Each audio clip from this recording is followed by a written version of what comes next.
welcome everybody, and great to see so many agents of impact, old friends and new folks. And we're going to dive into the year of the S. Before we introduce our guests, I just want to introduce my colleague, Amy Cortez, our editorial director. Amy, hi. Hi, everyone.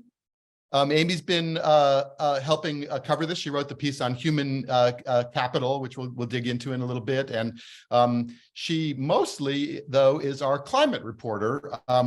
So she's a little bit more on the E, but at Impact Alpha, the E and the S and the G are all integrated, as you all know. So Amy, we're seeing worker and community power kind of all over the place, which was why we were so excited about this year of the S.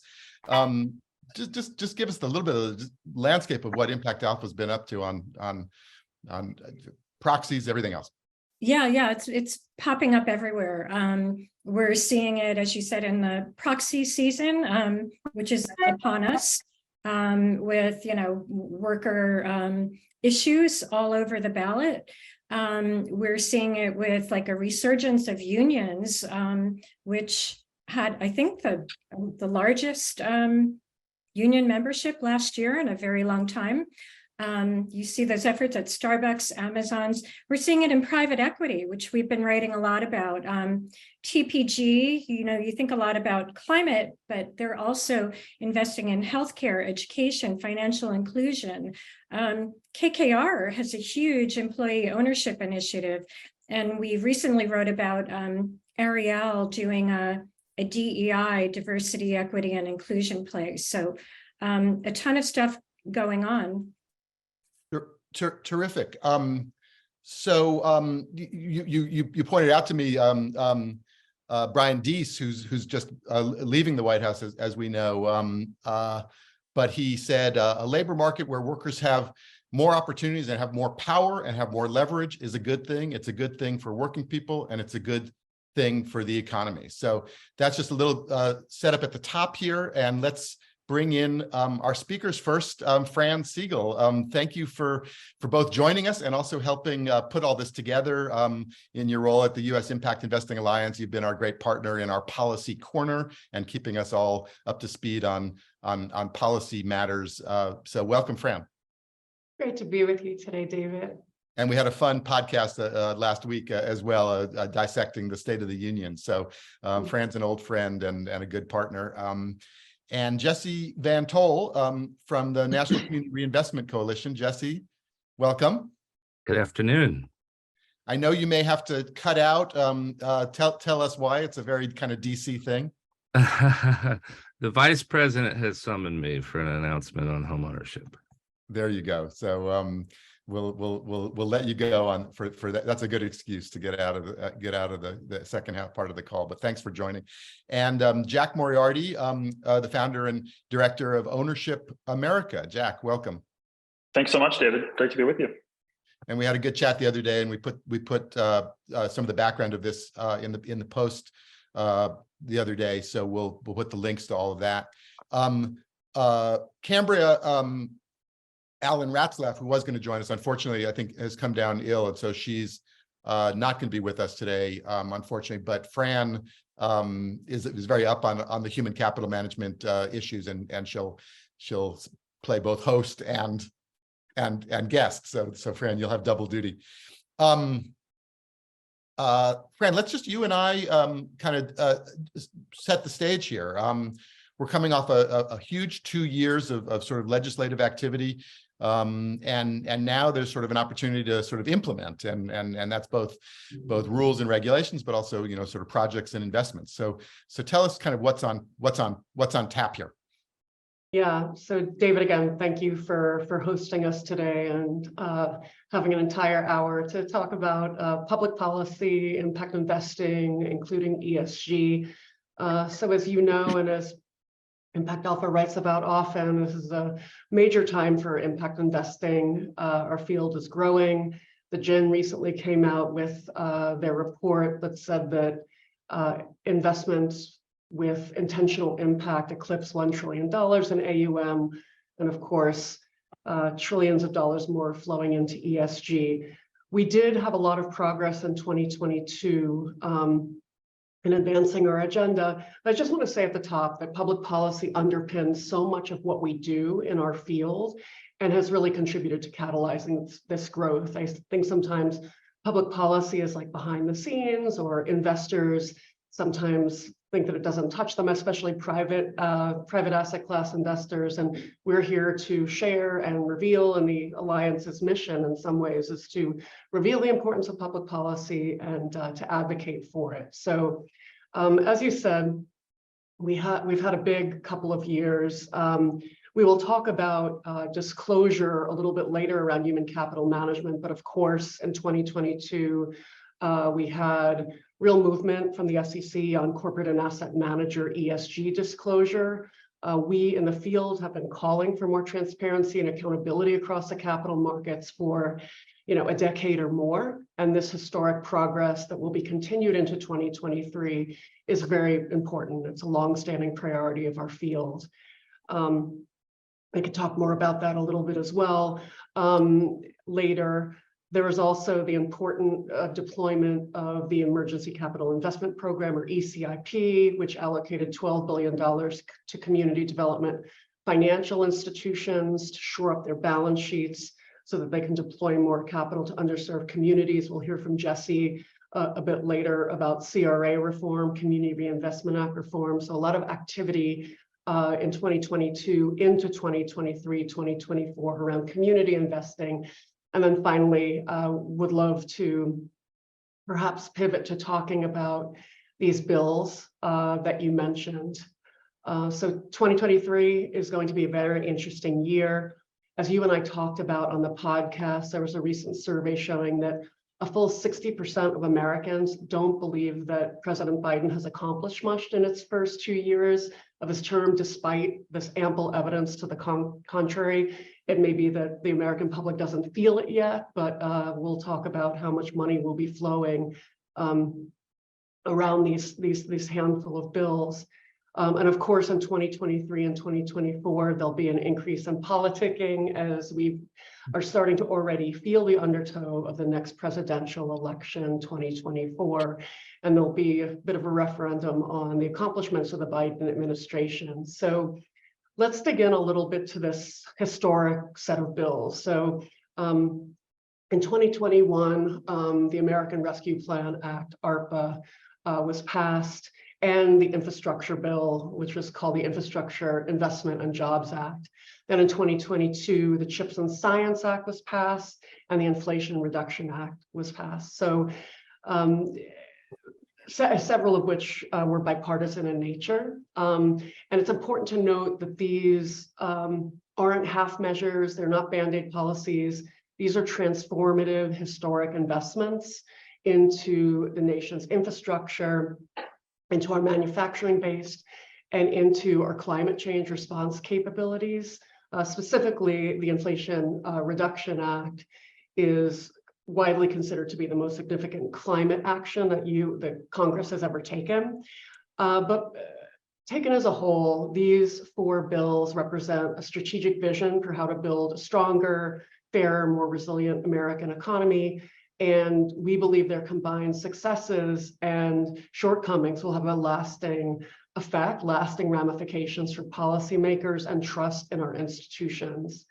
So shall I talk a little bit about these bills? And well, let me just pause here and just put a sort of a exclamation point on that. The bills passed, as you say, but as the capital is flowing, but more importantly, the projects and the implementation in every community, with factories going up and investments being made. And that's where it really sort of intersects with, I think, some of the folks on this call who are going to be taking advantage and working with both their, obviously federal, but in many cases, state and local, to get these projects financed and going. And so there's while it sounds sort of may sound abstract or whatnot, the rules that you're tracking in DC are going to be crucial for how that capital actually gets to the ground and starts making a difference, as you say, so people do realize what has been going on, which I think, as you said, has been historic and possibly underappreciated.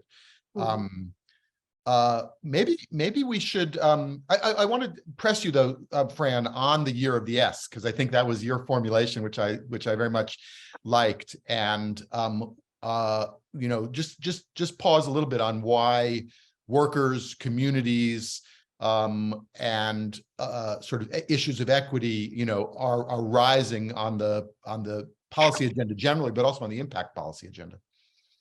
Yeah, so I would say I talked earlier about the SEC disclosure agenda, that our field in some way has led with the E in ESG.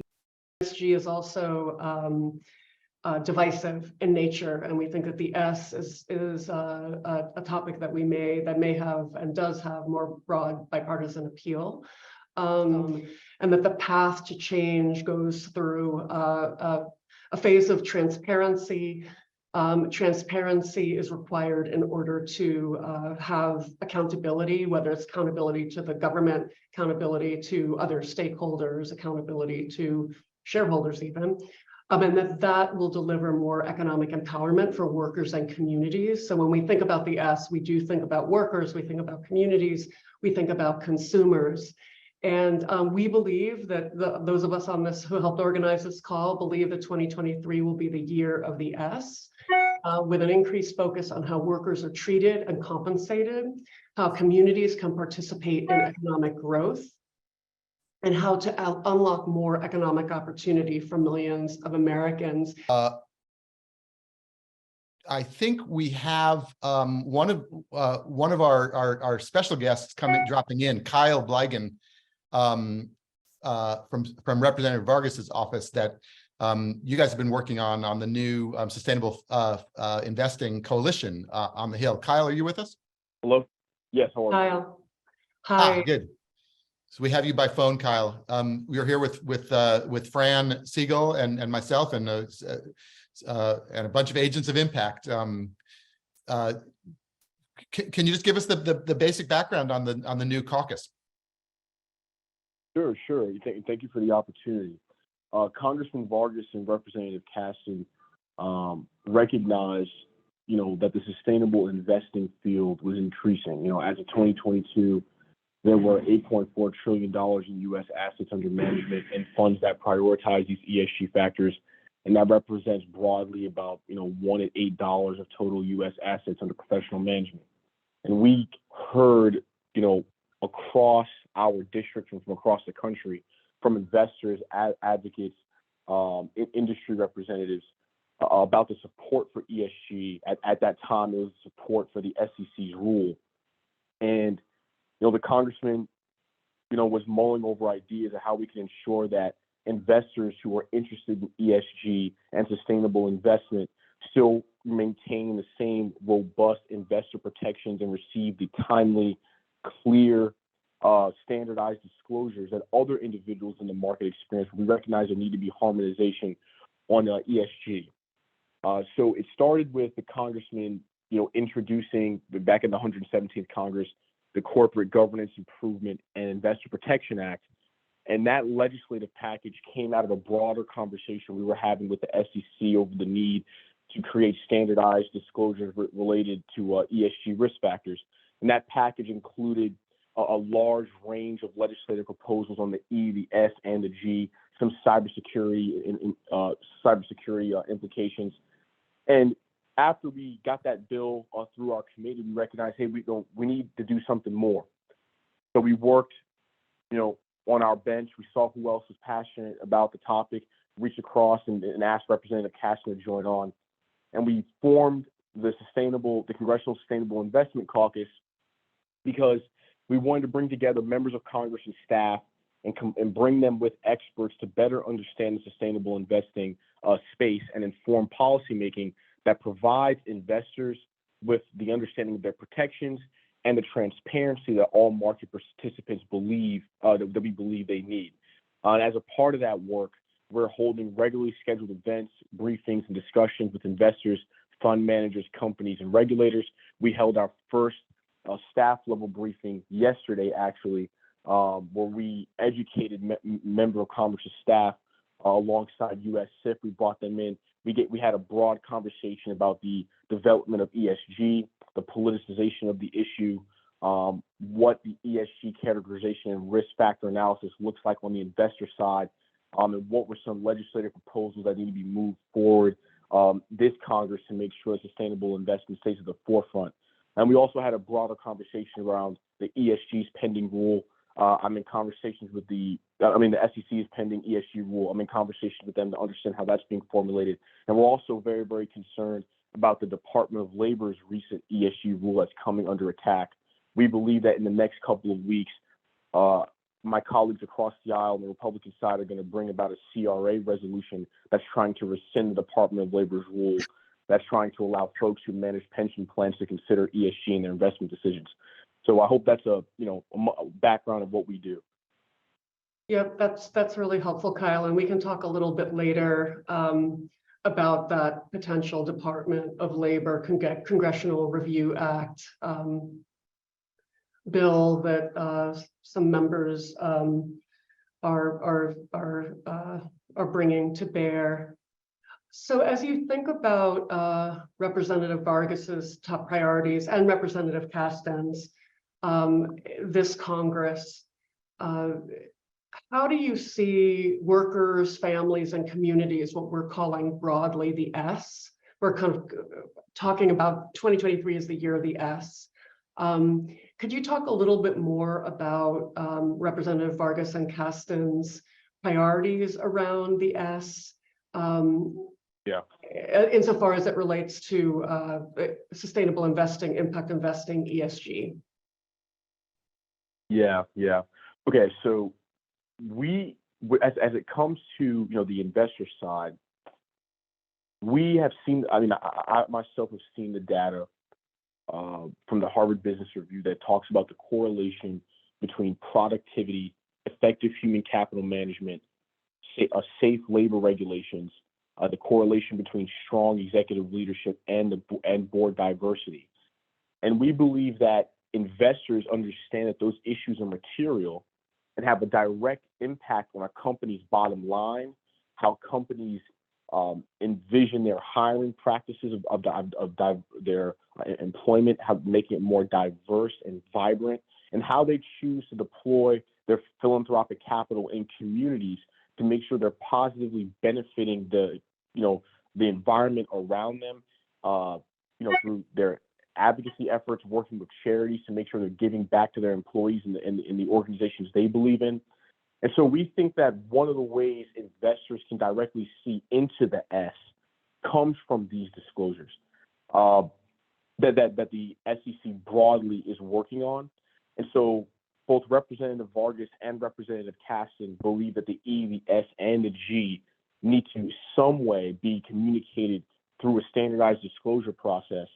I could say in our district alone, we are meeting in San Diego with labor group and labor organizers and labor groups, Fortune 500 organizations, to make sure that their board practices are fair, that their employee base is diverse, and that they're actually have an ear to the ground to understand how their impact is felt in their communities, how their own employees view the trajectory of their company, and whether people feel heard and have a positive incentives in their workplace to continually be promoted through their professional development tracks, and whether or not they have the internal benefits structure needed to take time off, receive excellent paid care of both parental and medical leave, and things of that nature. Mm-hmm. Kyle, can I just follow up? You mentioned, the backlash to ESG, and I know, there will be various initiatives and hearings and whatnot, and almost the demonization of ESG in the House. Is there now a sort of counterweight? Are you guys mobilizing, an argument that can be mobilized for the upcoming hearings and attacks? Definitely. So, as if those on the call don't know, my Republican colleagues, I work very, very closely with. I come from a bipartisan background in the executive branch. They mobilized a Republican task force on ESG. And when I had my conversations with the chair who's leading that task force, he let me know that that was actually partly in direct response to us launching this caucus. And so our caucus is coming at a very, very timely, it's crucial and it's timely because our caucus is going to be pushing out the messages to almost every committee about the facts of the matter. Because like you said, the ESG is being politicized, but for us, it's not a political issue. It's about business. It's about investor protections and market transparency. It's very matter of fact and objectively driven by it's objectively driven by data. And for politicians, recognizing that they could stir up, certain animisms in their base, we are trying to steer the conversation towards the business community and benefiting the investors. Whatever this boogeyman at the other side seems to be chasing, we're not addressing that because it's not fact-based and it's not grounded in reality. And so we're making sure that we're distributing talking points to a significant amount of our members who are part of the caucus, but we're also making outreach to additional committees because I recognize that a significant amount of Republicans during their reign for these 2 years, ESG is somehow, some way going to become a topic on a committee that you think it has no correlation with. And so we have to make sure that staff are armed with the information and the data to understand the track record of sustainable investment, why investors care about it, why market advocates continue to come and lobby the Hill on behalf of it. And they understand that it's market driven. It's not a government top-down approach. And so we're making sure there's clarity of information and we're distributing those messages to staff and members of Congress. Terrific. And just to be clear, if folks have, want to have a point of contact with the committee, it can be through Representative Vargas's office, yourself, and also Representative Kasten's office, and can keep abreast of what you're up to. 100%. And Sure. we have over 100 stakeholders. It's broadly backed by Wall Street. And if your organization or anybody on the call would like to find ways that they can support or promote the caucus, I'm able to send those materials out if you just reach out. Perfect. Thank you so much. Just in the matter of time, Kyle, please stick around if you can. But in the matter of time, let's move to Jesse and the CRA. I know Jesse, you've got to jump for the vice president. So welcome, Fran. You're more on top of this. You want to engage Jesse on the CRA reform?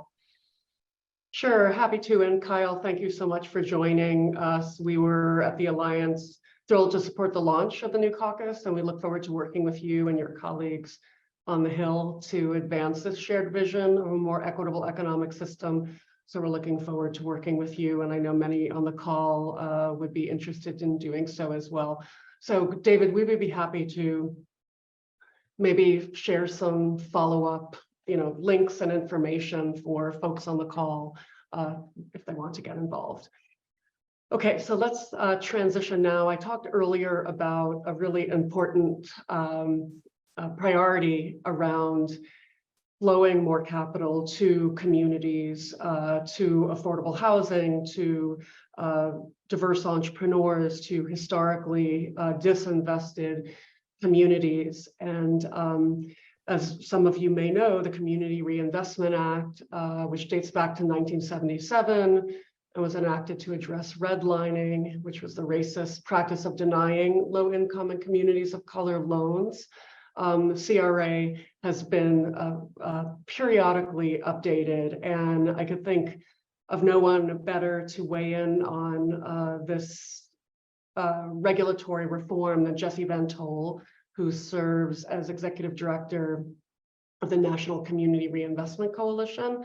So Jesse, would love to just hear a moment on the background of CRA, and then if you could share a little bit about the state of CRA reform. Sure. So thanks, Fran. Thanks for having me.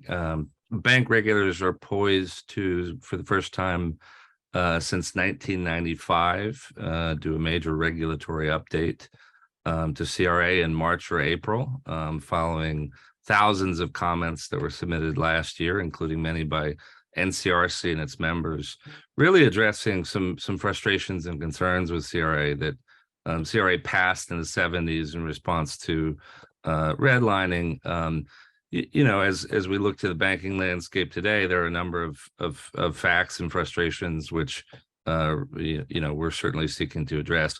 One is just the rise of branchless banks, which are really not covered in a meaningful, significant way under the current regulation. We expect regulators to address that. There's been really sophisticated mortgage data associated with CRA, but less good data on small business lending, and less good data on community development loans and investments. And while CRA has been integral to the rise of the CDFI industry as a source of capital for CDFIs, in fact, the data about what banks are doing in that space has been limited. And so paired with CRA, we also expect the CFPB to release in March Section 1071 small business data reporting requirements for banks, which will collect for the first time the gender and race of the borrower and other key data points that will be integrated into CRA. Finally, there's frustrations with the fact that every bank passes, and perhaps there's a lack of community accountability built into CRA. There is some, it's a rare law in that sense. I think of it as the original corporate social responsibility law, in the sense that when it was passed in the 70s, it was a rare thing. It didn't just say banks can't do bad things, it said banks must do good things, must invest in community. And so, but as we see the evolution of CRA as a response to racialized discrimination, it has not closed the racial wealth divide. We're also arguing for more explicit incorporation of race into the final regulation. Certainly the administration is addressing this point. There is some fear that they will face conservative lawsuits. We in the CRA space very familiar with the anti-woke capitalism, anti-ESG line of attack, because it happened with CRA post-financial crisis. People tried to blame CRA for the financial crisis, tried to blame making loans to low-income people and to people of color for the financial crisis, when that was not at all true. Certainly we try to lift up the impact of CRA, of ESG, and avoid getting caught in sort of myth busting. So those are, what we expect. We do think CRA is kind of a unique model. It's one of the reasons why Representative Kennedy, before he left Congress, introduced a climate bill that was modeled on CRA, would have established a CRA exam-like examination of other institutions for their climate obligations. And very exciting to see this law finally updated after so many years.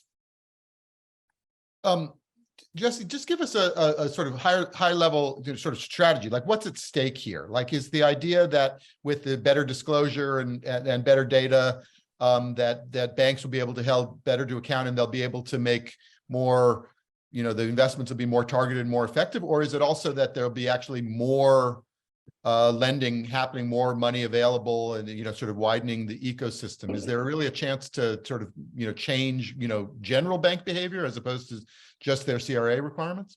Yeah, it's a great question. I think it's both. I mean, the regulators have stated that their intention is to raise the bar, to have banks do more, not less. Part of that gets at addressing internet banks and some banks that had really limited obligations previously based on the way the law was written, based on the way the regulation was evolved. But it also gets to, sort of what activities are we measuring? And when the data built into CRA for small business, for community development, is just not very good, you sort of can't measure and evaluate what's happening with the law. So on both fronts, both motivating more investment, raising the bar, providing clearer, bright line standards for a volume and a level of activity, but also improving the quality of that activity. And we do think the data points are critical to that. So too is the enforcement and the community accountability, giving people the opportunity to understand what's happening through the data, and then to comment to the bank regulators, on that performance. Both are critical. And David, just can I interject? I just want to point out, highlight what Jesse is saying. So when we think about the transition from shareholder capitalism to stakeholder capitalism. We talk about, lifting up the voices of workers and environmental concerns. And at the Alliance, we feel like one of the most important stakeholders and the least understood stakeholders to corporations are communities. And what NCRC does and what the CRA does is create a requirement that banks and other financial institutions invest in the communities in which they work. And so what Jesse does with some of the work, Jesse, that you do with community agreements is really try to create that connective tissue between communities and corporations. We believe that just like the top-down levers of corporate disclosure and shareholder engagement isn't enough, like we have to really build from the bottom up. And maybe we can return to that around the conversation of these bills on trillions of dollars flowing to communities and how to center those around communities. But what Jesse is doing is and talking about is just centrally important to manifesting a more equitable economic system. Jesse, maybe you just tell us what specifically folks should be watching for in the next period and how to possibly get involved. Yeah, I think there's a couple of things. First, I mentioned CRA coming in March or April from the 3 bank regulators, Section 1071 on small business coming from the CFPB. Those will be final rules. One thing, by the time a rule is final, people often don't comment, but it is really important that people comment on the final rule. We expect both rules to face challenges in court, particularly 1071. It is also possible that CRA will be challenged by banking trade associations. So it's really important that people comment, and you can head to ncrc.org. We will have sample comment letters, template comment letters for people to submit, to get involved, to learn more. And we're also hosting the Just Economy Conference at the end of March, which is another forum for people to learn more and get involved. And there's a Just Economy pledge, I know, on your website as well. That's right. People can sign up for the Just Economy pledge, to support our broad platform. Okay, I know you've said this, but just so that folks can leave with the one thing they can drop to show how insider they are in DC. 1071 means what? It's a section of Dodd-Frank which requires banking institutions to report demographic information on who they're lending to in small business loans. And that's been the requirement under the Home Mortgage Disclosure Act for many years. On small business, we've never had demographic information of the borrower. If you care about small business, if you care about minority entrepreneurship, women-owned businesses, this is critical to understanding really who's getting the loans and who's not. So the rallying cry is strengthen 1071. Absolutely. Okay. Thank you, and do stick around. And if you obviously have to jump to go see the vice president, we understand. Let's move to the other to the next plank of the call is worker ownership. And I had the great pleasure of chatting with Jack Moriarty the other day. Welcome back, Jack. Thanks so much, David. Really appreciate you hosting this conversation. Worker ownership is one of these ideas I found that a light bulb goes off, and I know a light bulb went off for you and for many others. And then as I've been talking with you, and maybe belatedly, a light bulb went off for me about what a powerful idea this is becoming.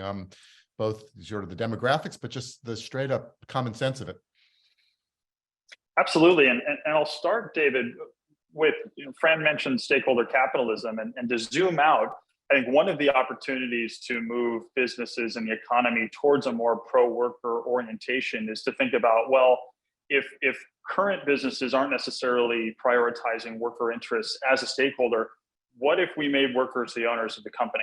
And that's really the opportunity afforded by employee ownership. And it's not a new idea, but it is, I think, starting to receive some newfound attention, particularly from impact investors. And just to give some background about Ownership America, we're a nonprofit public policy organization committed to accelerating the growth of employee ownership. And our founding mission, David, is to build a bipartisan movement for inclusive equity ownership as an opportunity to do two things. On the one hand, to build wealth and economic security for workers and families, but also because we know employee-owned companies are more effective and competitive and resilient, to create a more competitive U.S. economy and resilient, economic environment. And so how do we do that? We really sit at the intersection of both public policy and capital markets. And this work really relates to impact investors because of another S, a demographic phenomenon that we like to call the silver tsunami. And for those who aren't aware, the silver tsunami refers to this demographic opportunity where there's all these baby boomer business owners that are getting ready to retire and exit their businesses in the next 5 to 10 years. These are owners that may not have a successor in place, and they're fatigued. I mean, the pandemic was challenging, and they're looking for their exit opportunity. This is over 3 million companies owned by baby boomers and over 30 million workers. So a tremendous opportunity and a tremendous market opportunity for impact investors. The policy question that we really focus on is, well, what's going to happen to those businesses? There's usually 3 routes that a seller can take. They can either sell to a financial buyer or a strategic buyer, or maybe for lack of no buyer at all, they might just close the business. And all of those outcomes, and not always, but generally speaking, there are risks to workers. There are risks to the local jobs in that community. There are ripple effects that could be harmful and adverse to communities and to workers. And so employee ownership is really a succession alternative. And it's a very exciting alternative where there are a number of structures, but 2 I'll mention are both an employee stock ownership plan or an ESOP, and also worker cooperatives. And both are distinct, but have shared opportunities and shared challenges. The problem is there's no capital. There's no investment capital at scale in the employee ownership field that can help enable the financing of these businesses from the owners, from the sellers to their employees. And that's where there's just a remarkable impact investment opportunity. We've started to see new innovation and new investment funds enter the field that are creating an impact investing opportunity out of enabling these transactions and really focusing on the S as an opportunity to build wealth for workers and communities by extension. I wanted to just raise that there are these funds. We've reported on APIS and Heritage, folks I think know, and Project Equity has a fund, and there's about a dozen funds or maybe slightly more. But I think your idea is there might be could be hundreds of funds, and because there's thousands or tens of thousands of businesses, and so there's plenty of deal flow if folks can understand the mechanisms of essentially lending the money to the company to buy it on behalf of the workers by paying off the old owner who might want to go retire or do something different. And you have a plan to sort of incentivize or help catalyze the emergence of these kind of funds.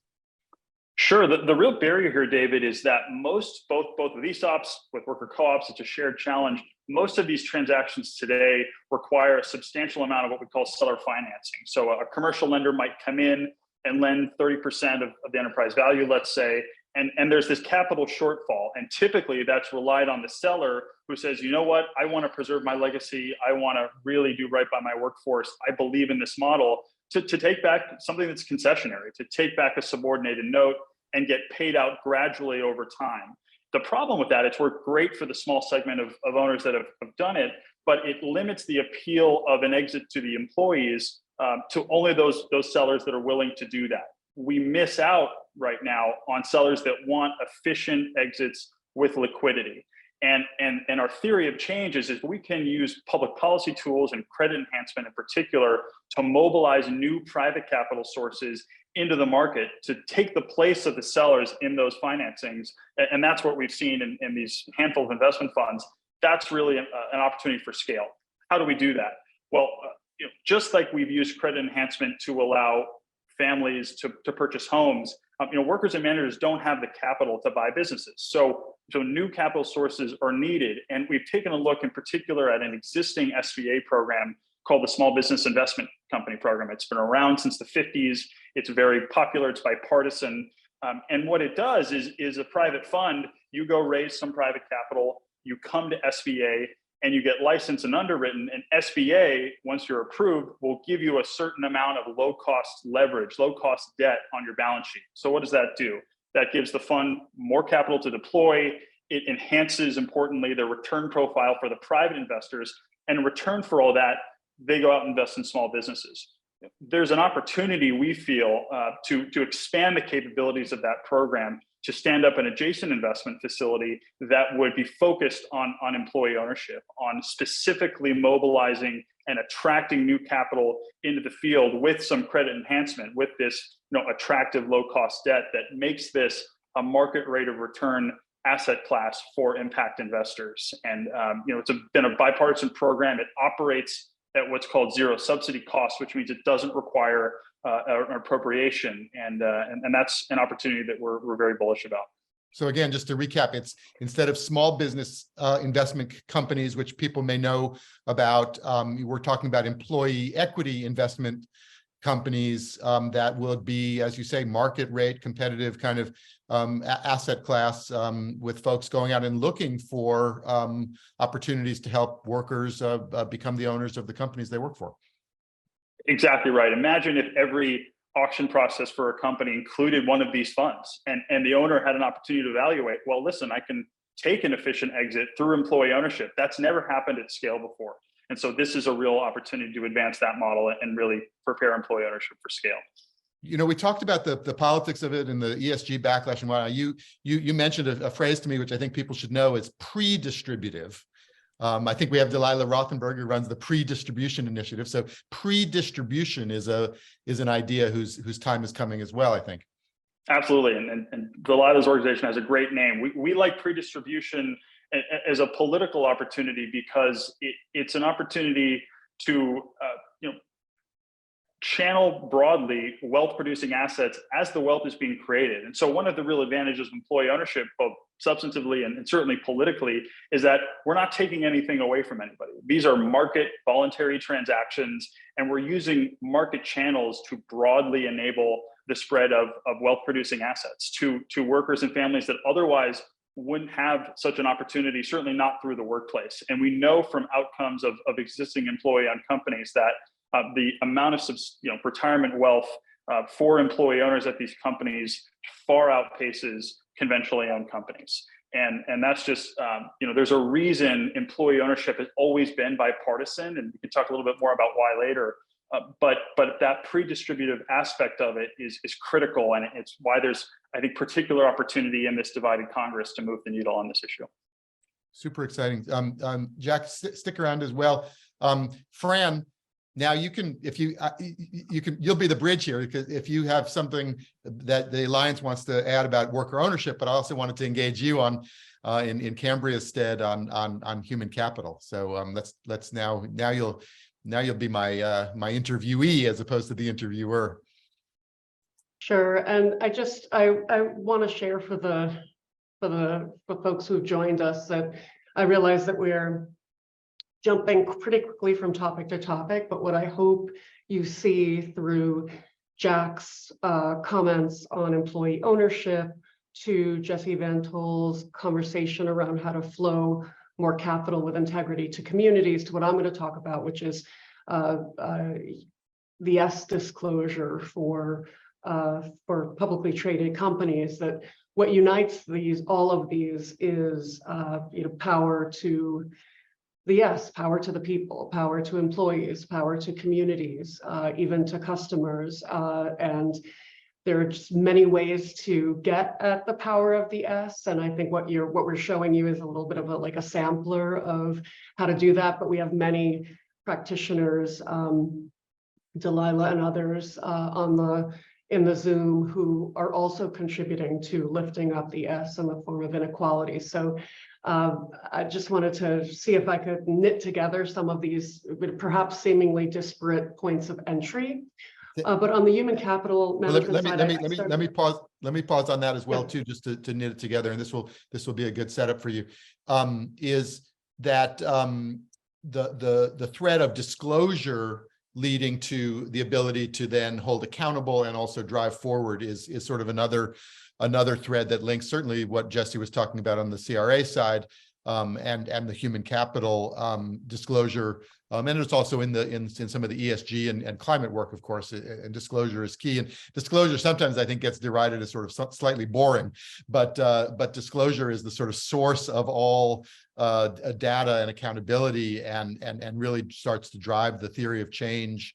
And in the human capital context, and maybe you can just sort of flesh this out a little bit, there really is almost an accounting is destiny aspect to it, which is workers and employees have been considered essentially a liability or a cost, an expense to be cut when profits need to be increased or shareholders appeased. And the new thinking is, no, that's your prized asset, that talent and the capacity and the people you have in your company. That's what makes your company successful and work well with customers and be successful. And so invest in them and optimize for employees. Don't cut them and treat them as an expense. So how can all the different things that are underway in the human capital policy world support that? Yeah, so you hit on the two main topics that I'd love to cover. One is disclosure and the other is indeed accounting. So just to level set, human capital management refers to a company's workforce, not my favorite turn of phrase, but it is what is the term of art. And it basically means the composition of the workforce, as well as a company's associated practices, employment practices. And you said it very well, employees are a company's greatest asset. And so it's no surprise that stakeholders, including investors, are asking for more transparency around factors like the number of employees, not just full-time employees, but also part-time employees, contractors, contingent workers. Investors are asking for diversity data, and also how well a company attracts and retains its talent, what the investment in the talent base is. I was recently on another webinar, and one of the panelists said that in the 70s, intangible assets were about 17% of the market capitalization of a publicly traded company, meaning the vast majority was the book value, plant, property, and equipment, physical assets. But as we transition to more of a knowledge economy and a service economy, now we have the reverse, and for many companies, up to 90% represent intangibles. So it's no longer, it's almost like this phantom accounting. It's off balance sheet, and it can be R&D, it can be other kinds of digital assets, but it could also be employees. And so bringing on balance sheet the essential assets that are employees are really important. The SEC rulemaking on corporate human capital management disclosure is expected this spring. It has been delayed a number of times throughout 2022, but we're hoping that it comes through. What we are hearing is that the SEC is feeling the biggest heat around diversity, equity, and inclusion disclosure, and we've called DEI a little bit like the scope 3 of environmental disclosure. Is DEI, and there's been many of our callers have talked about the politicization of disclosure and the politicization of ESG, and so the SEC, my fear is that they're kind of self-editing and self-censoring back, whether it's scope 3 greenhouse gas emissions or whether it's DEI data, but ultimately we want disclosure so that we can make our own investment choices. We can hold companies accountable.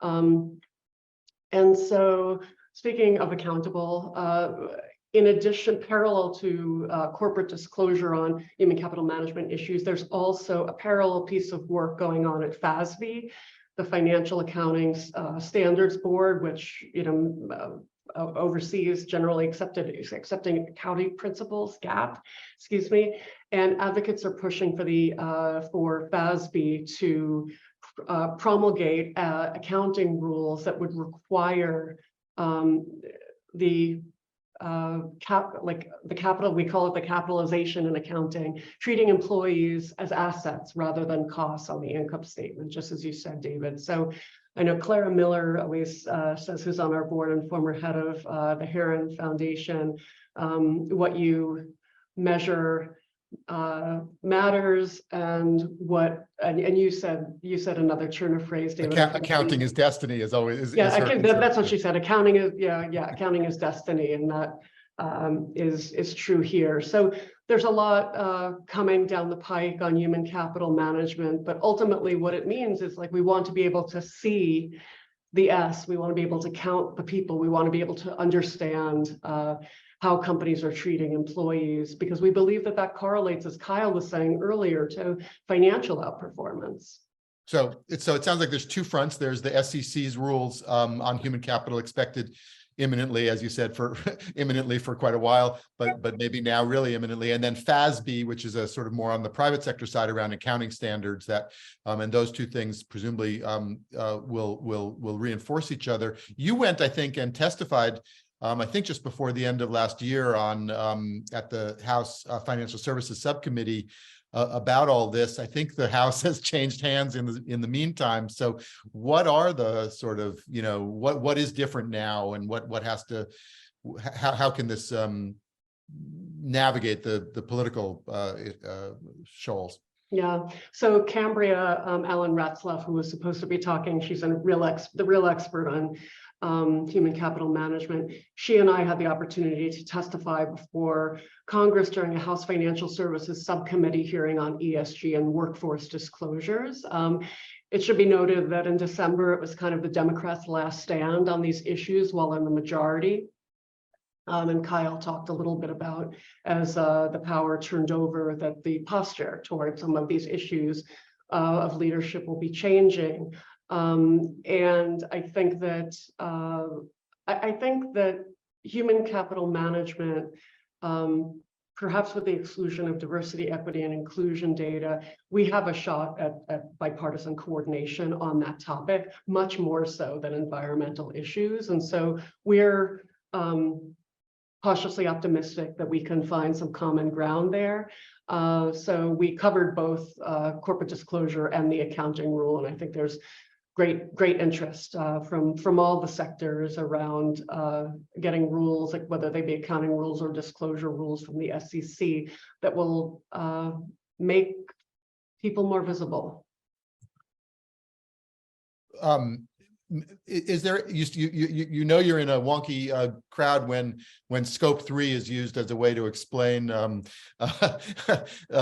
role of DEI, but other than that, or maybe in particular that, what are the key things we should be watching for that you'd want to be included in the, let's just keep the SEC for the moment, that you'd want to be included, and what how do we track that? So the Human Capital Management Coalition, where Cambria is in leadership, has asked for a simple disclosure set across a couple different metrics. One is total number of employees by type. And I talked about whether they be employee or contingent workers, consultants, total cost of company's workforce, turnover rates, and then diversity demographic data at every level of the company. And it's worth noting that companies collect a lot of this data already through their EEO-1 obligations. And so we believe that reporting it and disclosing it would impose minimal incremental burdens on companies. So yeah, I think that those are the main areas where we seek disclosure. There was an interesting piece on NPR the other day that talked about the layoffs in Silicon Valley, the technology company layoffs, and the fact that some of those folks will be retained again. They're like shedding employees so that they can become contingent workers or consultants as a way of saving money. And so we think it's very important for companies to share data, not just about their full-time employees, but also contingent workers. So again, making people, making workers, making communities more visible so that stakeholders can use that data how they see fit. Terrific.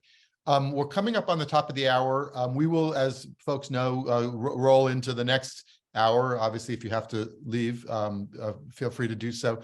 I think Amy, I hope, has been culling the chat line for some questions. I think Jesse may have had to leave and Kyle as well. So Jack and Fran and maybe myself and Amy, you too, will have to maybe weigh in on some of these things and folks can bat them around. Do you want to kind of tee us up a little bit, Amy? Sure. I'm still here. We do have a number of questions, but Oh, Jesse's here on the phone. oh, good. I'm here. I do know we have a couple of people on the call that may want to have something to say or add to the conversation at this point. So looking at you, Delilah and John Shell. Delilah, we talked about pre-distribution. Do you want to talk a little bit about your group and what you're up to, and particularly with the task force on financial inclusion? Yeah, thanks so much, Amy.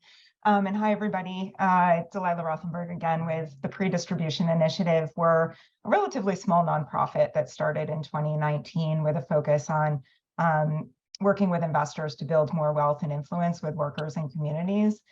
And we have a number of different programs that we're working on, but the Task Force on Inequality-Related Financial Disclosures is a very prominent initiative that's emerging that we're very grateful for backing from the Tipping Point Fund on Impact Investing and from Laudas Foundation. And we've been working to curate a community of not only investors and companies, which is how these disclosure frameworks often evolve and start, but curating a community with marginalized groups, with affected people globally, including in the global South, not just the global North, to co-create a disclosure framework to measure and manage companies and investors' impact on inequality and inequality's impact on companies and investors.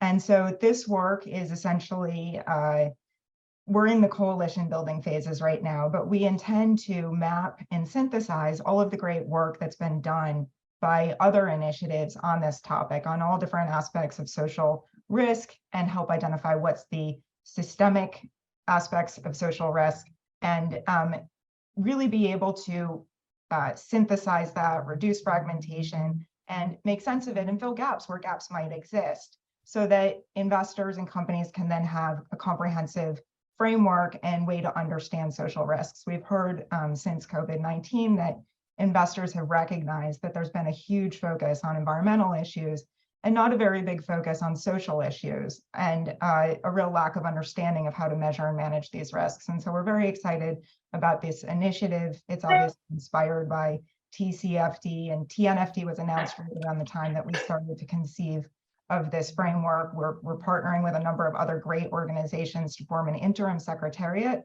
and co-create the governance structure. We really would love for any of you to contribute as well and get involved. We have a website, which, Claire, thank you so much for putting that in the chat. You can learn more, you can become an ally, you can participate in some of our upcoming convenings. And we're really excited about that. And we think that the framework can be very useful for policymakers and regulators, particularly because it's being co-created by all these different stakeholders out there. And if it's being co-created and tested and piloted by those stakeholders, then there might be a more clear path to uptake and buy-in from those stakeholders when policymakers and regulators decide what they're going to make mandatory. And that can also contribute to the effectiveness of these disclosures as well. Terrific. Yeah. Thank you. Thank you, Delilah. Let's bring in John Shell. When I was talking about the light bulb moment, John helped some light bulbs go off on employee ownership. John, did you stick around? He did. Maybe he signed off. We did a piece earlier in the week, and I'll put the link in on the ownership fund that John and Bill Young at Social Capital Partners up in Toronto put together around ownership strategies more broadly. On the ownership note, David, let's bring in Malini from the Essential Owners Fund, yes, who has some things to share. Malini. Hi, everyone. Malini from Toronto Group. We're launching the Essential Owners Fund first just want to say thank you. Second, I want to say congratulations, Impact Alpha, and the speakers on this call. You're important enough to be Zoom bombed and have haters. So We've arrived. great threshold to pass celebrity. So I would applaud the bizarre things from earlier in the session. I will also give a quick shout out and hello to Emily Bergstrom and Christopher Mackin, who are on this call, who are deep experts in the employee ownership space and drive a lot of work. So I just want to give a quick wave there. We are very preparing for the first close of a new investment fund called the Essential Owners Fund. Fran is a great friend to the fund as well. We'll be investing in middle market entities in essential industries because we believe essential workers should share in the value that they create. And this fund uses employee ownership as a tool to not only create economic stability for the frontline workforce, but also reduce operating stability for companies and generate meaningful returns for investors. So we're going in with an enterprise lens, but with the conviction that business owners require this. You have to share ownership in order to have the enterprise resilience that you want and to stabilize your operations in the communities that you work in. I would love to hear a little bit from the group too on just what we need to ask of companies to join in and how they need to show up. Small, medium, and large companies need to show up to get some of the policy reforms passed. Often the public and private sectors are not very integrated or coordinated. And I think given some of the really interesting investment activity that's coming in this space and yeah, sort of create this next wave and next evolution in the employee ownership side, how companies need to show up for the work that folks like Fran, Delilah, Jack, that you're all doing, and how those of us who are in the field talking to owners every day can pull them over into that fray. I love the question. Happy to take a swing. I think first of all, we have this great, too small, but this great segment of existing employee-owned companies to leverage that have stories that not only from management, but from frontline employee owners that can speak directly to their legislators, both at the state and the federal levels, about what has employee ownership meant to me, to my family, to my experience with my company and my workplace. That's number one. I think more broadly is we have an even larger community around mission-driven entrepreneurs, mission-driven businesses and management teams that may not be employee-owned yet, may not be in the future, but I think employee ownership is something that we can put on the menu of how can we institutionalize mission in companies and businesses. And it's not the only way to do that, but it is one powerful strategy. And so to the extent that there are networks, which, we work with, I saw Derek Peebles on earlier with the American Sustainable Business Network, right, who's been super supportive of this field. Even businesses and stakeholders outside of the employee ownership community that see the value, both the financial materiality that we've been talking about, but also the social value and how it can have an impact on communities. Let's get employee ownership on the menu as those stakeholders engage their legislators. One way it's gotten on the menu, Amy mentioned this at the very top, is that some of the big private equity firms have made it part of their strategies. KKR has jumped out on it. Pete Stavros has been a champion, and they organized something called Ownership Works. Ownership. Oh yeah, I was mixing it up with Ownership America. Sorry, Jack. But Ownership Works. That's right. And I know there's criticism that the share of the company that goes to employees is relatively small. It's not considered what you guys would think of as broad-based community ownership.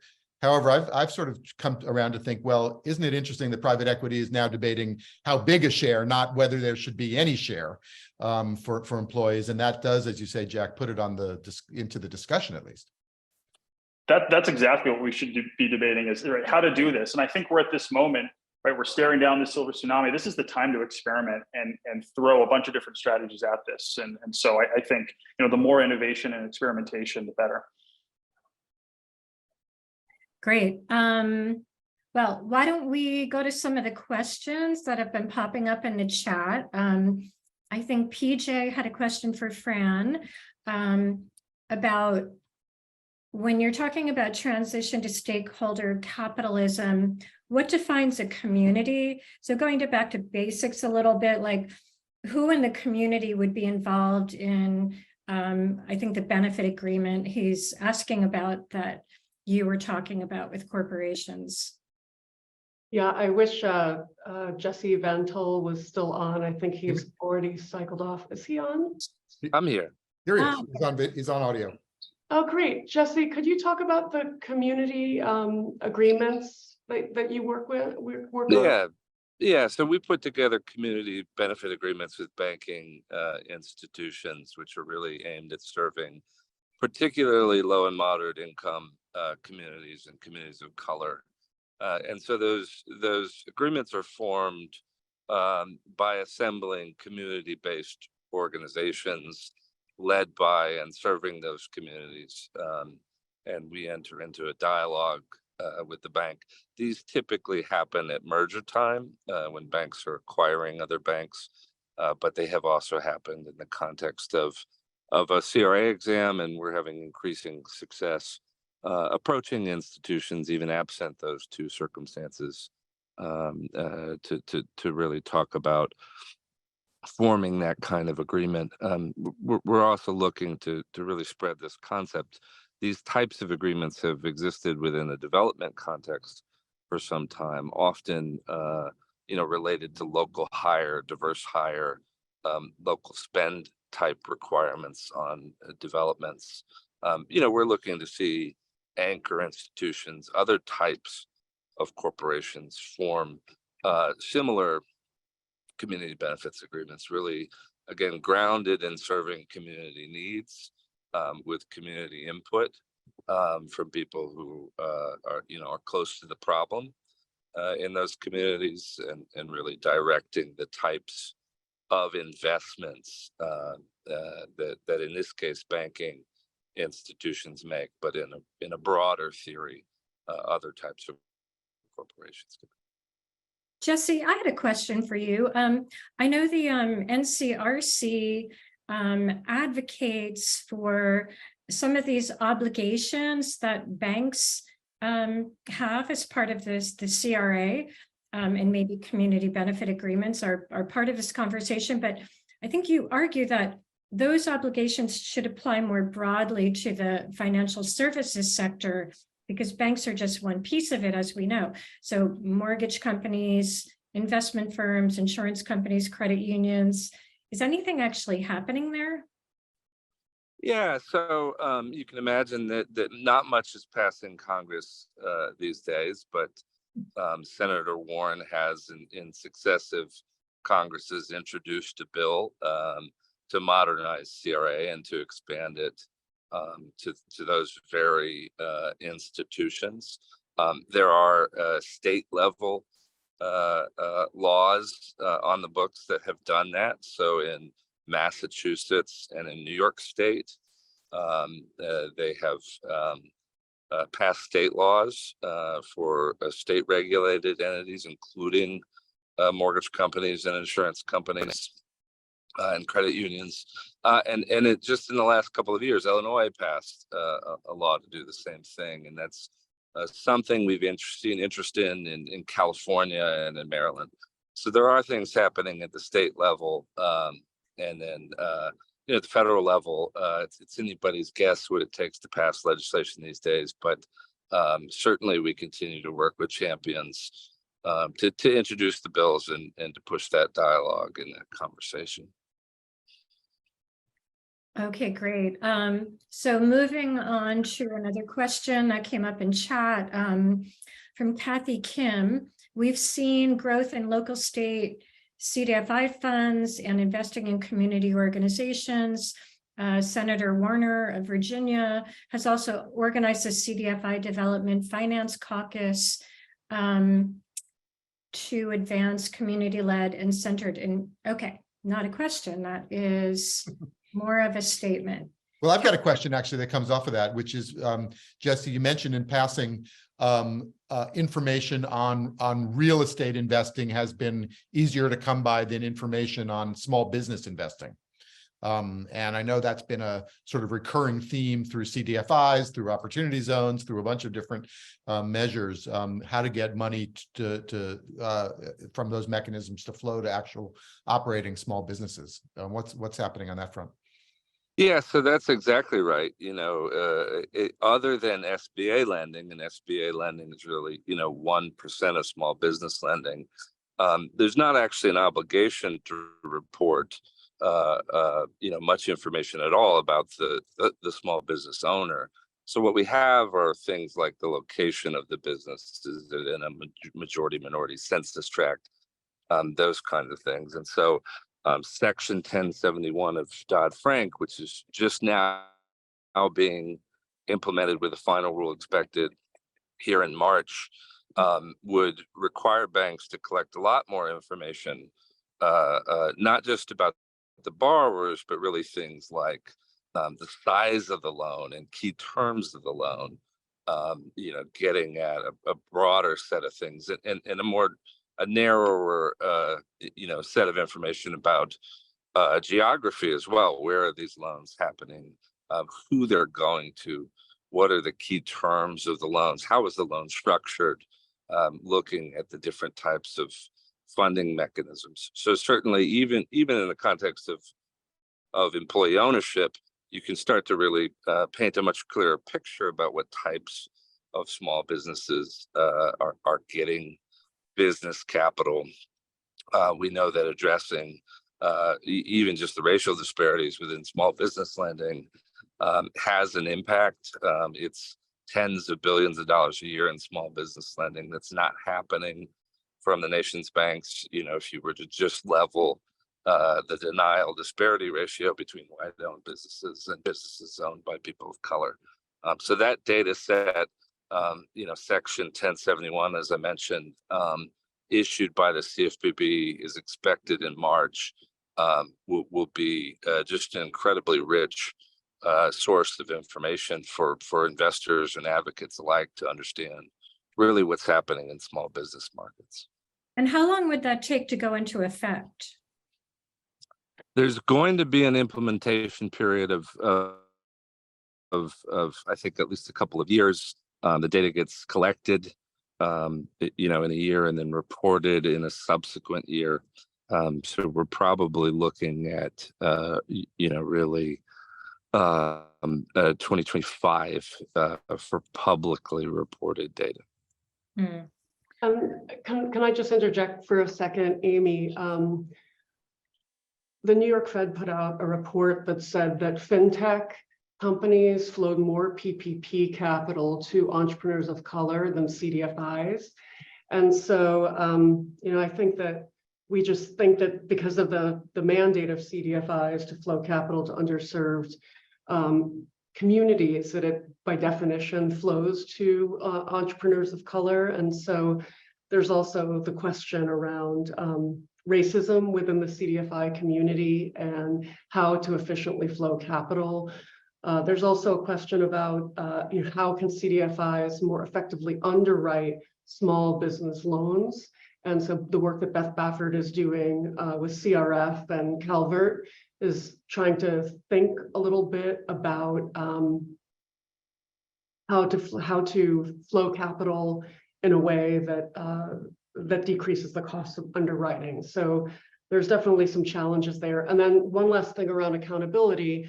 We've at the Alliance have been looking into some of the racial justice investment commitments that were made at the time of 2020 and 2021. And, with CRA, it may not be perfect, but there is some accountability there. And for corporate commitments to underserved community under the banner of racial justice and manifesting racial justice in communities has been, spotty in terms of repackaging existing commitments or so we're working on a report about the durability of corporate voluntary commitments to communities, and we'll be happy to share that with the group. Great. Yeah. I personally spent many hours covering Beth Baffert's work during the COVID crisis and trying to mobilize capital to small businesses and Black-owned businesses. Can we segue to, there's a question about, because there's so much back and forth, but a question about, can the panel talk about what's happening internationally that might flow here, and is, you know, vice versa, what some of the policies that we're enacting here that might go the other way. And I mean, I know in Europe, they've mandated much more human capital disclosure for decades, right? So we're definitely behind the ball there. But Fran, do you want to talk about that a little bit? Or anyone Sure. else? So I think that might have been from Karen Wilson, and asking about corporate and asset manager and even asset owner disclosure. And I would say that the United States is lagging. There is the IFRS Foundation, which shares accounting rules with over 145 jurisdictions, has created the International Sustainability Standards Board, SASB, CDSB, and IIRC were rolled into the International Sustainability Standards Board as a way of making recommendations around disclosure. In the European Union, there has been a range of regimes around corporate disclosure, fund asset manager naming rules, accountability. And so what we hope that we think that the SEC disclosure rules on climate and human capital management will be a floor in a way, that the ISSB will go a little bit further, and the European Union with their concept of double materiality, which is beyond financial materiality, will be the high water mark.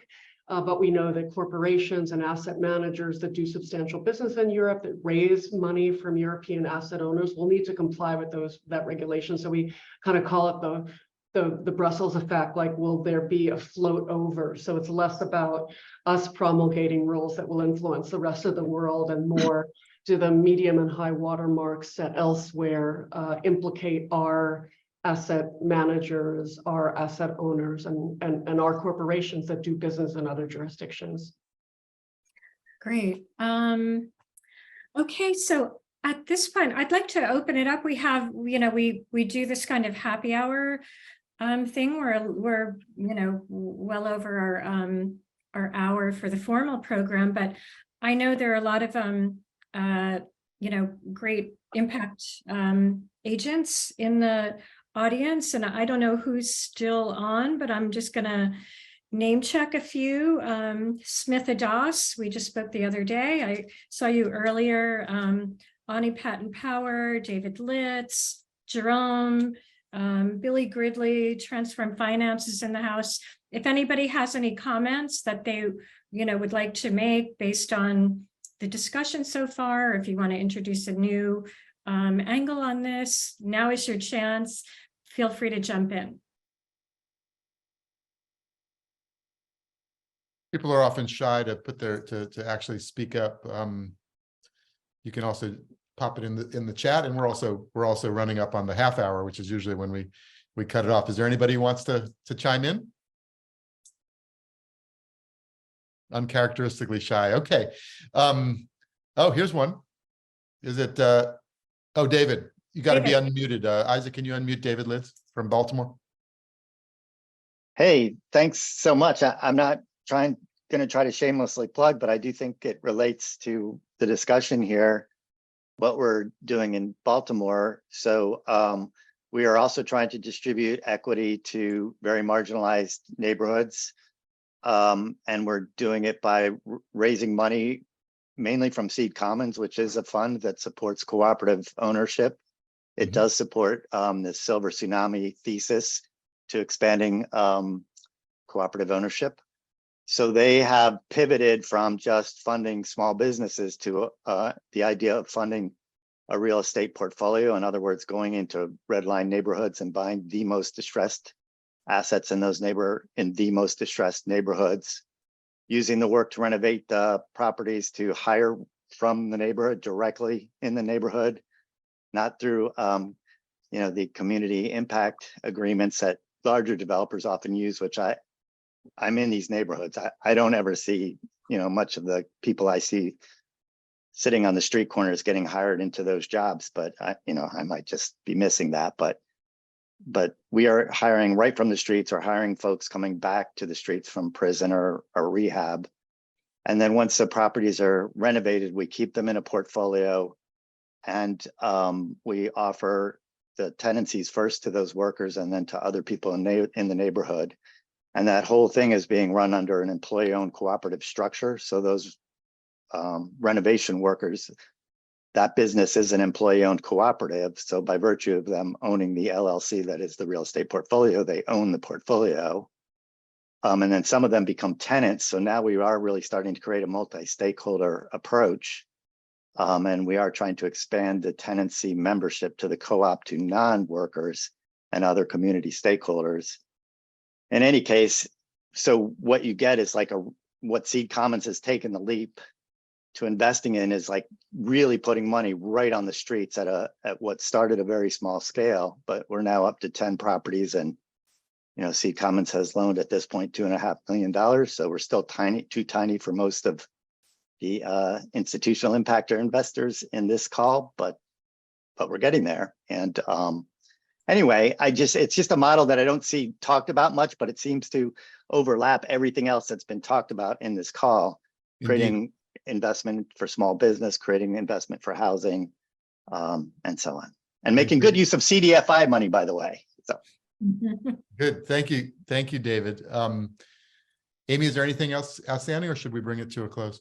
Well, I just maybe before we close, I wanted to mention this earlier. I thought you were going to do it, David, but on the the theme of S, we at Impact Alpha have been doing a deep dive on muni bonds and muni finance, and sort of more broadly, like the whole, all of these ways and the provision of capital for community infrastructure, green infrastructure, in ways that really, drive social benefits in the form of like clean air, green jobs, healthy frontline communities. So there's so much going on. Like the S is such a big topic, but it dovetails with so many other things. The E, a lot of the green infrastructure work, and this new muni public finance beat that we've been covering is super fascinating. So I encourage people to tune into that. Terrific. Thank you, Amy. Yeah, no, I was sort of shorthanding that, and I should have paused a little bit more, that even the E that gets the attention, as we've said, is fundamentally an S issue, and that in fact, the way that we're going to lick climate change is also with a bottom-up community prosperity sort of strategy. And so that is an example of the intersection of all these things. I want to just leave you with the takeaways I jotted down here that you can tell your friends. As I said, strengthen 1071. That's a rallying cry. Pre-distribute, another rallying cry. Accounting is destiny, which we'll probably be talking more about in the human capital context. And then I think maybe the word of the day and maybe the word of the year is ownership. So that's turning out to be a very important concept across categories, as you said, David and Jack and everybody else. I want to particularly thank you, Fran, and the team at the Alliance for helping pull all this together and for being such good partners on Policy Corner and everything else. And Jack and Jesse in absentia, and Cambria in absentia, and Kyle, thanks for joining us, and all of you agents of impact. We'll see you back here in March. We've got an interesting program that I'm not quite going to tell you about, but if you read the brief, you'll certainly know about it. Thank you again, and have a great day, everybody.